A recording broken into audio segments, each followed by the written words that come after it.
If you followed the UK media this week, you'd be excused for thinking Theresa May was a freedom fighter and Jeremy Corbyn a literal fascist. Has the world gone topsy-turvy? Well, no, it hasn't. You're just being lied to. Take this front page. On the right, a picture of Theresa May visiting Nelson Mandela's prison cell. It's captioned, "May walks in Mandela's footsteps." Now, visiting Robben Island is a big political statement. Nelson Mandela was imprisoned there for 27 years by an all-white apartheid government. And in this photo, May is clearly positioning herself as a defender of social justice. But what was May doing when Mandela was actually in jail? I think you know full well that I didn't go on protests, Michael. That's right, nothing. What's worse, in the late 80s when Theresa May was already a Tory councillor, her party was actively blocking sanctions on South Africa's apartheid regime. All the while, Margaret Thatcher was dismissing Nelson Mandela as a terrorist. The ANC says that they will target British campus. This shows what a typical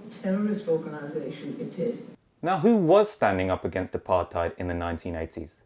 i.e., when it mattered. You guessed it, Jeremy Corbyn. Now let's look at the other side of this front page. While May is compared to Nelson Mandela, Corbyn is compared to Enoch Powell. Are you mad? Powell was a Tory MP in the 1960s who achieved infamy by calling for the mass expatriation of people of colour from Britain. Using incendiary language, Powell argued demographic change would mean in 15 or 20 years' time, the black man will have the whip hand over the white man.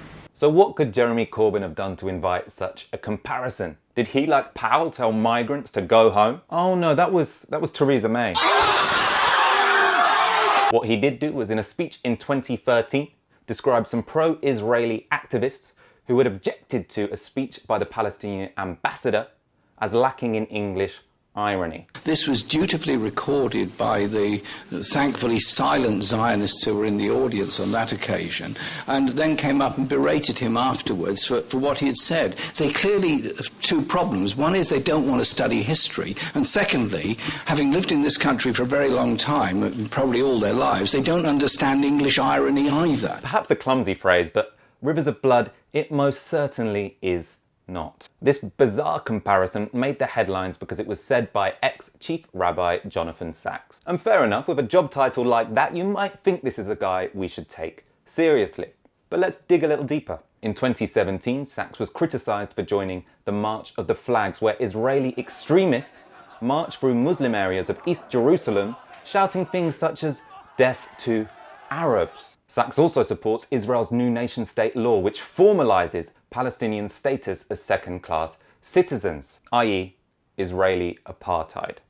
Closer to home, Sacks has promoted The Death of Europe, a book by Douglas Murray who, like Powell, argues demographic changes threaten white Christian Europe. In fact, in the book, Murray references Powell approvingly. Are you mad?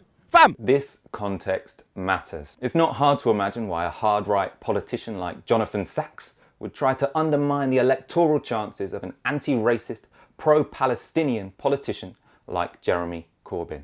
Now, what do we learn from all this? This front page was on the Telegraph, and it's not surprising that Tory rag would try to mislead the public about Corbyn and May. But the BBC, Sky and The Guardian all ran this story about Jonathan Sacks without mentioning his politics. Later in the week, the Daily Mirror, supposedly a Labour paper, ran a story comparing Corbyn supporters to literal Nazis. Nazis? Oh, come on! This is nothing but an attempt to discredit a man and a movement that threaten Britain's establishment and want to return power to the people. To try stop Corbyn, the media will literally turn the world upside down. It's fake news, it's offensive, and it's time to call bullshit.